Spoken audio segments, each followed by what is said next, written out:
your primary business is creating content on YouTube, you already know that you have a unique set of legal issues and challenges that you have to face on a day-to-day basis as you're creating your content. Do you want to know how to legally use other people's content in your videos without the fear of getting demonetized, getting a copyright strike, or worse, getting sued? Or maybe even going to jail. Yeah, it can happen. Today, we're going to be talking about what fair use is and how you can use this legal doctrine to reduce the risk of getting any type of copyright strike or demonetization or anything like that on your channel. All right, let's roll a disclaimer.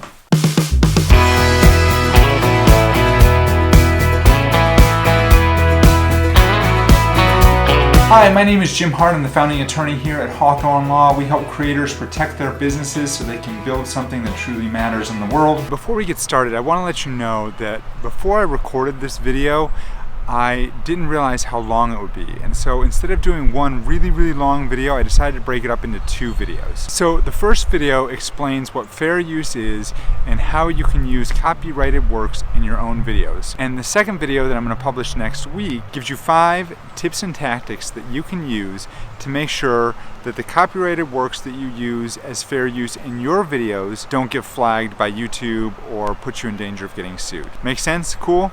Alright, let's get back to the video. Before we get started today, please don't forget to click the button below to subscribe and click the little bell thingy so you get notified whenever I post these awesome videos on YouTube. That is typically every Tuesday and Thursday evenings, in case you were wondering. Alright, don't forget to stay to the end of today's video because I got a pretty sweet little giveaway for you today that you'll find out about if you stay to the end. Plus, I mean, this content's going to be good, so you're going to want to stay to the end. Trust me on that. Cool beans? All right, let's get into it. So at the heart of whether or not you can use somebody else's content in your YouTube video is a legal doctrine called fair use.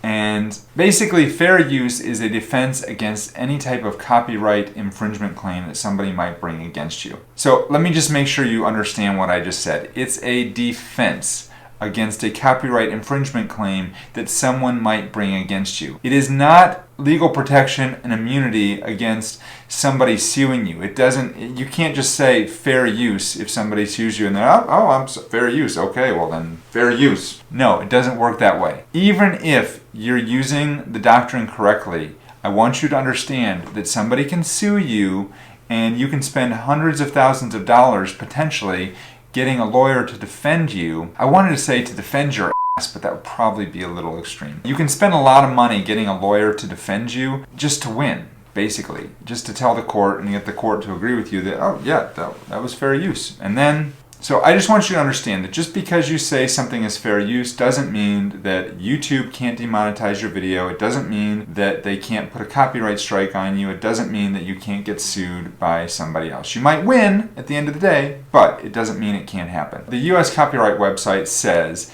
that the goal of the fair use doctrine is to provide freedom of expression by permitting the unlicensed use of copyright protected works in certain circumstances. And those certain circumstances are what is considered the fair use doctrine. Because YouTube doesn't like getting sued, and you don't like getting sued, and YouTube probably doesn't want you to get sued, I want to talk about what those circumstances are where you can use the fair use doctrine to hopefully protect yourself and insulate yourself from liability if you were to get sued. So let's start with what is fair use. There are 4 factors that the court can consider when deciding whether or not the way you've used a copyrighted work is fair use. The first factor is the purpose of the work. Were you doing a work for commercial use or were you doing it for non-commercial use? The courts are more likely to find that journalistic works or nonprofit works or educational works or things like that, if they use a copyrighted work, they're protected under the fair use doctrine. They're more likely to find that. But that doesn't necessarily mean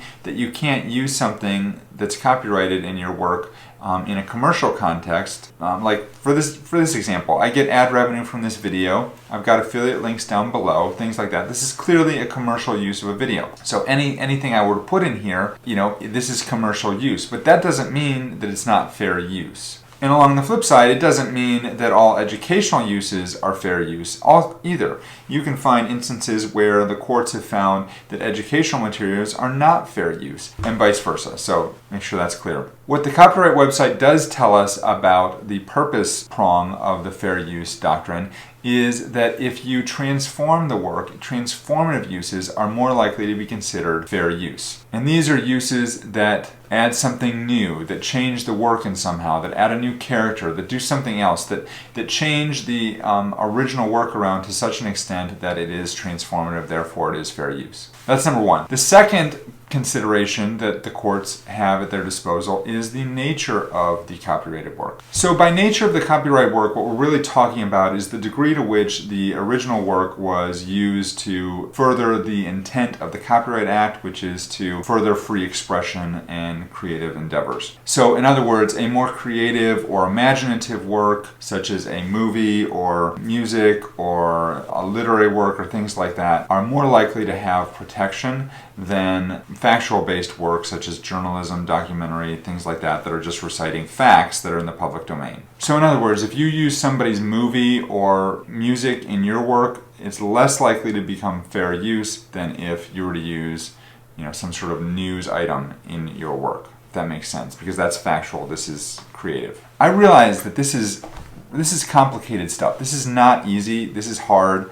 So you got to pay attention to what you're doing here. All right, the third factor the courts will consider is the amount of the work that was used in your work. So fair use is going to be less likely to be found where there was a large volume of the work in your work. If you copied a huge 30-minute segment of a movie into your YouTube video, that's much less likely to become fair use than if you, a little 5-second snippet. But again, that's not completely determinative, because you can have really small sections that the courts have found are not fair use, and you can have really long sections where the courts say, yeah, that's fair use. So it really just depends. Some people have said there's this 70-30 rule. If 70% of the work is your work versus 30% is somebody else's, that's okay. No, there's no hard and fast rule. It just depends. Everything is on a case-by-case basis. There's no guarantees in life, and there's certainly no guarantees when it comes to the fair use doctrine of the Copyright Act. All right, the fourth and final factor that the courts will look at is the effect of the copyrighted work on the marketplace. So basically what the courts are looking at here is they're looking at,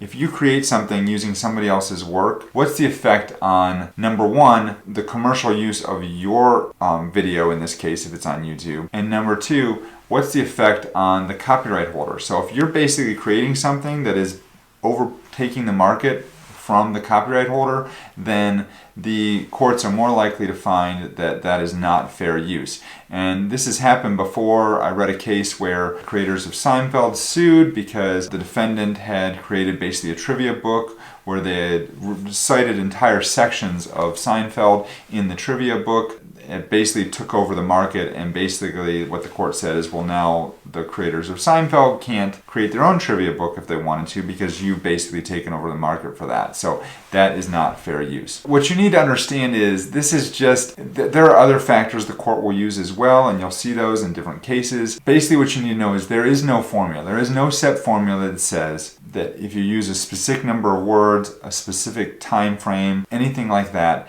that it's going to be fair use. There's nothing like that. It's a case-by-case basis. So now that we know what fair use is, how can we make sure that we're not going to get in trouble for using somebody else's protected work in your YouTube video? And that's going to be the topic of our next video. So link up above and in the description. Thanks so much. I hope you have a great day, folks. If you want to check out my other video on legal implications for YouTubers, check that out. We go a little bit into fair use, but not too much, but there's 4 other issues that you might need to face. Also, I told you if you stayed to the end that you would get a big surprise. So I'm going to include a link down below, a checklist of things that you can do whenever you're using somebody else's content in your work to make sure that you don't run into problems with the fair use doctrine. So go ahead and check that out, and that's it. Have a great day, folks. Talk soon.